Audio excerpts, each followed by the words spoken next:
Welcome back to Shwetha's kitchen. ಇವತ್ತಿನ recipe ಅಂತ ನಿಮ್ಗೆ ಆಲ್ರೆಡಿ ಗೊತ್ತಾಗಿರುತ್ತೆ. ಇವತ್ತಿನ ರೆಸಿಪಿ ಬಂದು ಜೀರಾ ರೈಸ್.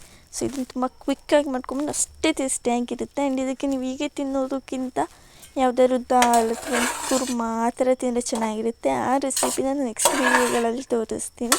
ಸೊ ಇವತ್ತು ಬರೀ ಜೀರಾ ರೈಸ್ ಹೇಗೆ ಮಾಡೋದು ಅಂತ ನೋಡ್ಕೊಂಡು ಬರೋಣ ಅಷ್ಟೇ. ಸೊ ಅದು ವಿಡಿಯೋ ನೋಡೋದಕ್ಕಿಂತ ಮುಂಚೆ ದಯವಿಟ್ಟು ಒಂದು ಸಬ್ಸ್ಕ್ರೈಬ್ ಮಾಡಿ. ನಿಮ್ಮ ಸಬ್ಸ್ಕ್ರೈಬ್ ನಂಗೆ ತುಂಬಾ ಹೆಲ್ಪ್ ಮಾಡುತ್ತೆ ನೆಕ್ಸ್ಟ್ ವಿಡಿಯೋ ಮಾಡೋದಕ್ಕೆ. So do subscribe. ಸೊ ಬನ್ನಿ ಹೇಗೆ ಮಾಡೋದು ನೋಡೋಣ. ಈಗ ಇಲ್ಲಿ ಒಂದು ಕುಕ್ಕರ್ ಇಟ್ಕೊಂಡಿದ್ದೀನಿ. ಈ ಕುಕ್ಕರ್ಗೆ ನಾನು 3 to 4 ಟೇಬಲ್ ಸ್ಪೂನಷ್ಟು ಆಯಿಲ್ ಹಾಕ್ಕೊಂಡಿದ್ದೀನಿ. ನೀವು ಎಷ್ಟು ಕ್ವಾಂಟಿಟಿಲಿ ಮಾಡ್ತಿದ್ದೀರಾ ಅದನ್ನು ನೋಡ್ಕೊಂಡು ಆಯಿಲ್ ಹಾಕ್ಕೊಳ್ಳಿ. ಸೊ ಇಲ್ಲಿ ಆಯಿಲ್ ಹಾಕೊಂಡ್ಮೇಲೆ ಜೀರಾ ರೈಸ್ ಮಾಡೋದ್ರಿಂದ ಜೀರಿಗೆನೇ ಇಂಪಾರ್ಟೆಂಟ್ ಅಲ್ವಾ. ಸೊ ಇಲ್ಲಿ ಏನಿಲ್ಲನೂ ನಾನು 3/4 ಸ್ಪೂನಷ್ಟು ಆದರೂ ಜೀರಿಗೆನ ಹಾಕ್ಕೊಂಡಿದ್ದೀನಿ. ಜೀರಿಗೆ ಹಾಕೊಂಡ್ಮೇಲೆ ನಾನು ಮೆಣಸಿನ್ಕಾಯಿನ ಉದ್ದುದ್ದಾಗಿ ಏನಿಲ್ಲ 7-8 ಮೆಣಸಿನ್ಕಾಯಿ ಆ್ಯಂಡ್ ಒಂದು ಮೀಡಿಯಮ್ ಸೈಜ್ ಈರುಳ್ಳಿನ ಸಣ್ಣದಾಗಿ ಕಟ್ ಮಾಡಿ ಹಾಕೊಂಡಿದ್ದೀನಿ. ಸೊ ನಿಮಗೆ ಯಾವ ಥರ ಬೇಕೋ ಆ ಥರ ನೋಡ್ಕೊಂಡು ಮಾಡ್ಕೊಳ್ಳಿ. ನೀವು ಉದ್ದುದ್ದಾಗಿ ಕಟ್ ಮಾಡಿ ಕೂಡ ಹಾಕ್ಕೊಬೋದು ಅಥವಾ ಸಣ್ಣದಾಗಿ ಕೂಡ ಕಟ್ ಮಾಡಿ ಹಾಕ್ಕೊಬೋದು.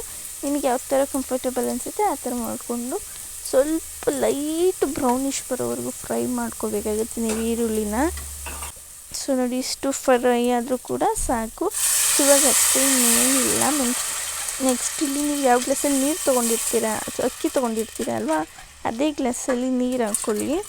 ಸೊ ನೀರೆಲ್ಲ ಹಾಕ್ಕೊಂಡ್ಮೇಲೆ ನಾನಿಲ್ಲಿ ಅಕ್ಕಿನ ತೊಳೆದು ಹಂಗೆ ಯೂಸ್ ಮಾಡ್ತಿದ್ದೀನಿ, ನೆನೆ ಹಾಕ್ಕೊಳ್ಳೋ ಅವಶ್ಯಕತೆ ಇಲ್ಲ ಜೀರಾ ರೈಸ್ಗೆ ಆ್ಯಕ್ಚುಲಾಗಿ.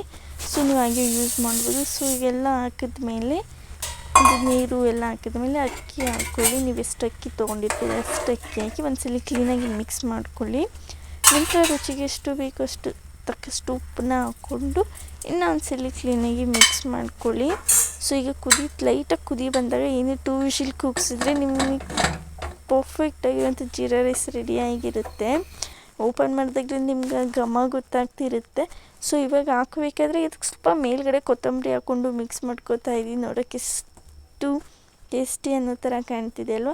ಸೊ ನೀವು ಕೂಡ ಮಿಸ್ ಮಾಡಿದ್ರೆ ಟ್ರೈ ಮಾಡಿ ಹೇಗಿತ್ತು ಅಂತ ನನಗೆ ತಿಳಿಸಿ. ಐ ಹೋಪ್ ಈ ವಿಡಿಯೋ ನಿಮ್ಗೆ ಇಷ್ಟ ಆಗಿದ್ದರೆ ಇದೇ ಥರ ಹೆಚ್ಚಿನ ವೀಡಿಯೋಸ್ಗಾಗಿ ಲೈಕ್ ಮಾಡಿ, ಶೇರ್ ಮಾಡಿ, ಸಬ್ಸ್ಕ್ರೈಬ್ ಮಾಡಿ.